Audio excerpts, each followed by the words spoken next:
Rin from Hallowed Be Thy Game, and today I'm going to share 11 more must-own hidden gems for the Nintendo Switch. Let's check it out.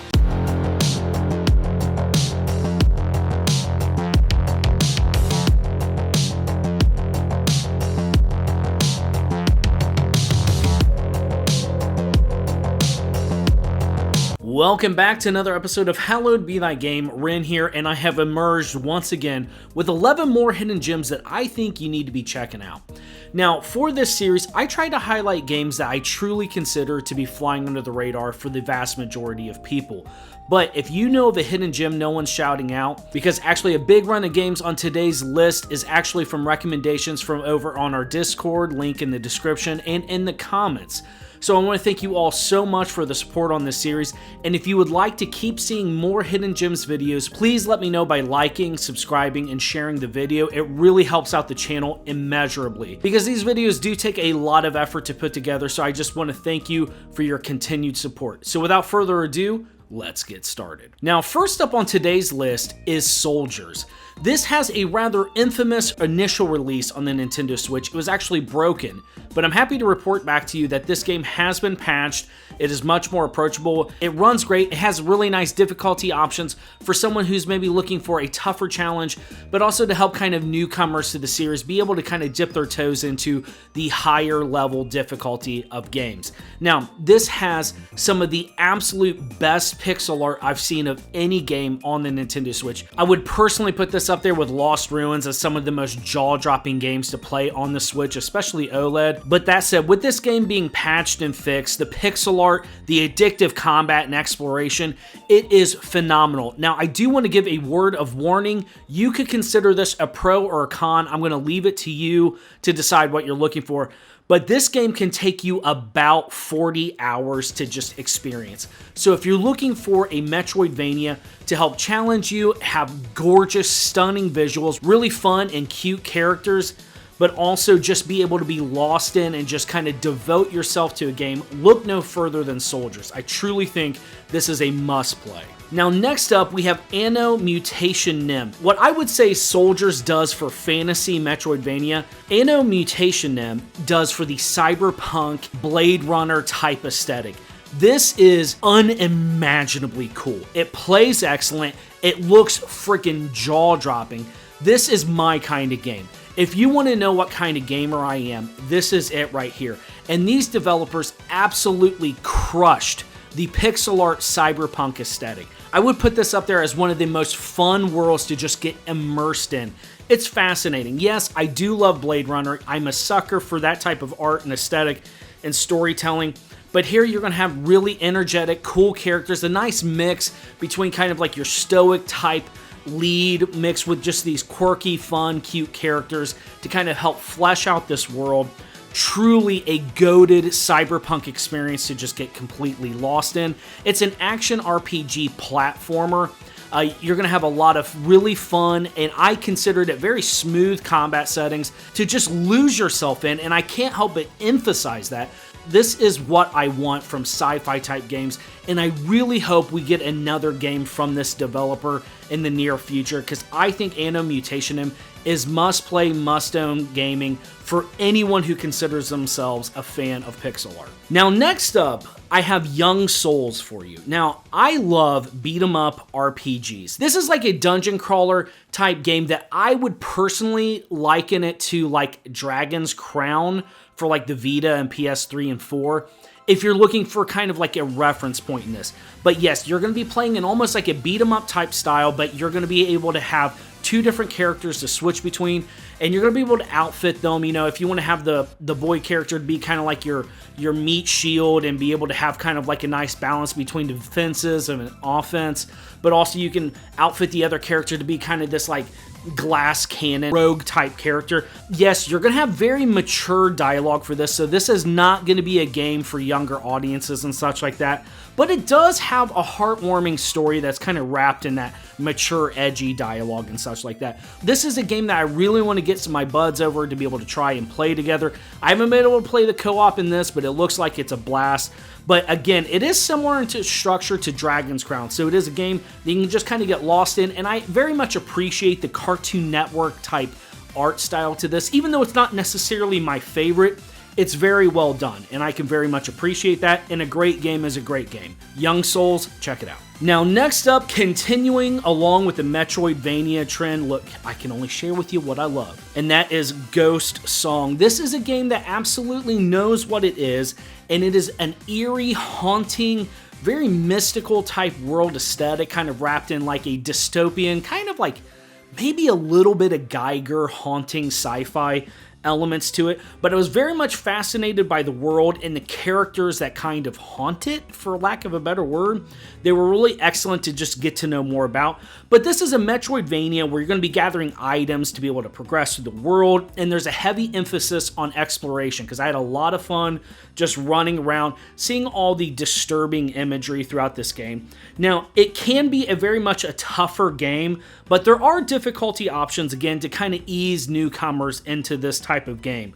But all in all, this is a very satisfying and haunting experience that fans of the Metroidvania genre shouldn't ignore, and definitely have it on your radar. Now, you know I am a cuckoo bananas fan of all things JRPGs, and I am growing ever more in love with the SRPG genre. I've been really challenging myself to get into it, and one series that has been shouted out to me constantly as a hidden gem are the Mercenary Saga games. Now, today I'm going to be talking about the Mercenary Saga Chronicles. This has 3 games in it. That would be Will of the White Lions, Order of the Silver Eagle, and Grey Wolves of War. These are excellent SRPGs that are going to be very much calling back to the PS1 era type games. If you are a fan of Final Fantasy Tactics, you have to at least give these games a shot. This is a long-running series, though, so I only have 3 games to share with you here today, but this is an excellent compilation that you can get physically. A couple of these games you can get physically, but I'm hoping some of these publishers are watching the channel and can give us physical versions of all the games on today's list. But you can definitely get this game physically right now. I believe it is still on Amazon for a pretty decent price. But this has dozens and dozens of hours between the 3 games to explore. I love the character art portraits and such like that, and I'm very much a fan of that old school PS1 pixel graphics and such like that. Kind of the, the SNES era and everything. I'm a sucker for it, okay? I just lean into it. I love it, but I think these are excellent SRPGs that you definitely need to give attention to if you're looking to just be intoxicated by nostalgia. It can't be a Hallowed Be Thy Game list without some waifus. And so we have Rabi Ribbi. This is a 2D Metroidvania platformer. I know you're shocked, but look, this is such a fun game. Like, I freaking love playing this game on handheld. This is just retro cute and over-the-top story where you're a bunny rabbit that's been turned into a bunny girl. I can't explain it. It's insane. And the game leans into that. This is absolutely a weird and just totally worth playing game if you're just kind of looking for a fever dream to hop into right before bed. But it is fun and challenging, kind of bullet hell type bosses mixed in with that Metroidvania gameplay.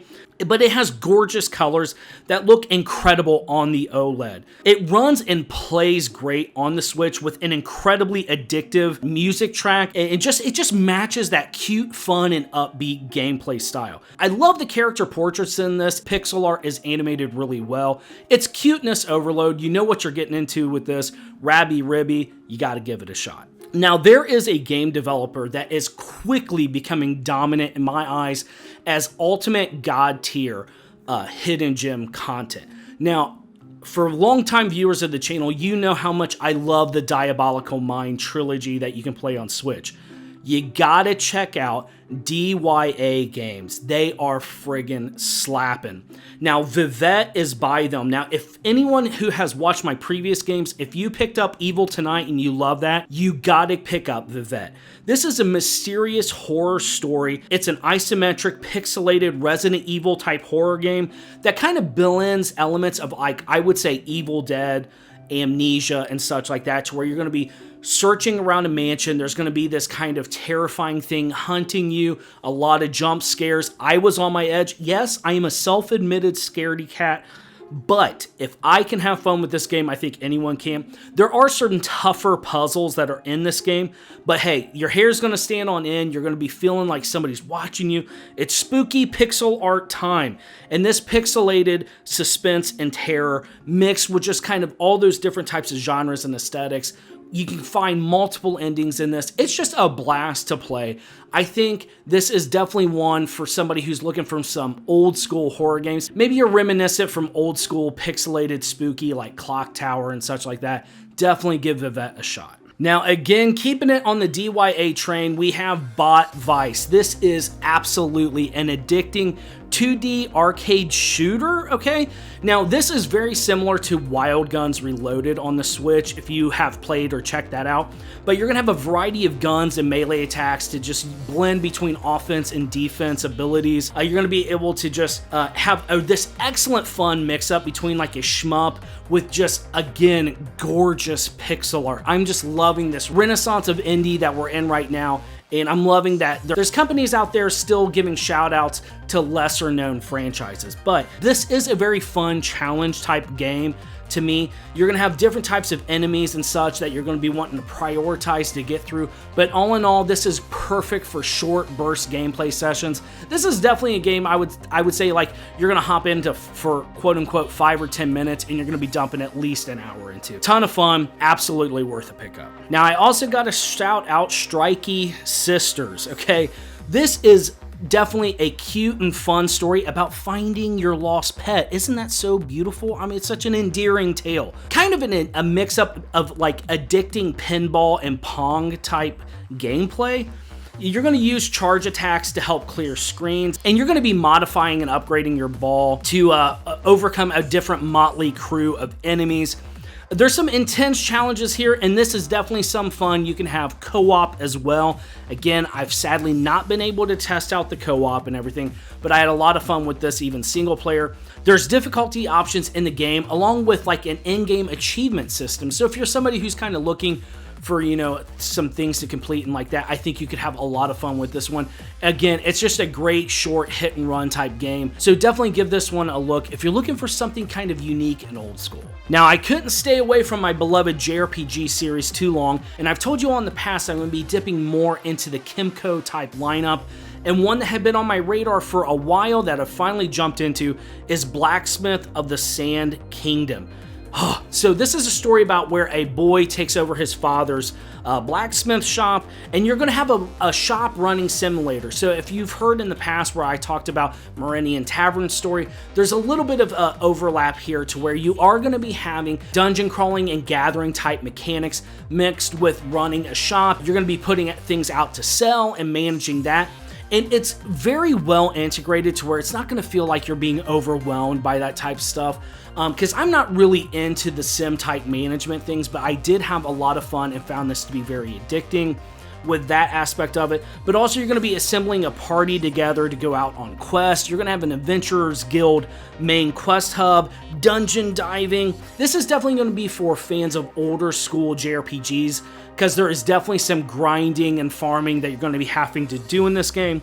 But pair that with some gorgeous pixel art fantasy aesthetic. Oh my gosh, I'm all about it. This is definitely one I would again liken it for someone who's maybe jonesing for the older Atelier games. Definitely, it's approachable, it's addicting, and I can't recommend it enough. Blacksmith of the Sand Kingdom. And last up on today's list, we have Hero Must Die Again. Oh my gosh, I did not expect this game to be so freaking unique, weird, and awesome. I've heard next to nothing about this game, so I went into it completely blind. And this is essentially like a mix between like a roguelite genre mixed with one of the most unique takes on a JRPG I've ever seen. So essentially the game begins with the hero dying, and he's granted an extra 5 days to kind of set his affairs in order to try to help the kingdom so that after he passes on, the kingdom can have the best result possible and he can kind of find his true love. Okay, this is a very endearing and shockingly heartwarming story that really hit me in the feels. And if you're somebody who's maybe growing really tired of anime tropes, even though characters do follow those anime tropes in this game, they're also presented in such an ultra unique way.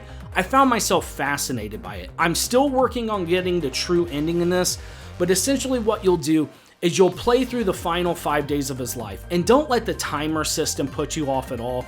It's really woven in so well that it becomes a really fun time management mechanic to where you're trying to optimize your travel time, your items, and your resources, because as you get closer to your death, you get much more weaker. So at the beginning of the game, you're one-shotting everything, even like the final boss. But by the end, you're definitely having to equip some lower tier items and rely more on your party members and your structure to be able to make it through those challenges and unlock that true ending. Truly a phenomenal, unique experience that I've had a lot of fun with. Gorgeous character art, gorgeous maps and aesthetic, and very fun, serviceable turn-based combat system to where you're just going to be optimizing that time. Excellent game, and one that was very refreshing for me to play. And with that, we have another video done for must-own hidden gems for the Nintendo Switch. I want to thank you all so much for just the outpouring of support for this series. It's been just a blast to just dig through these games to find the absolute best that I can share with you. And definitely consider subscribing for more hidden gem content on the Nintendo Switch. I want to give the biggest of thank yous to the channel members and patrons. I truly can't thank you enough. From my family to yours, thank you for all the support. I wish you all the best, and I'll see you next time.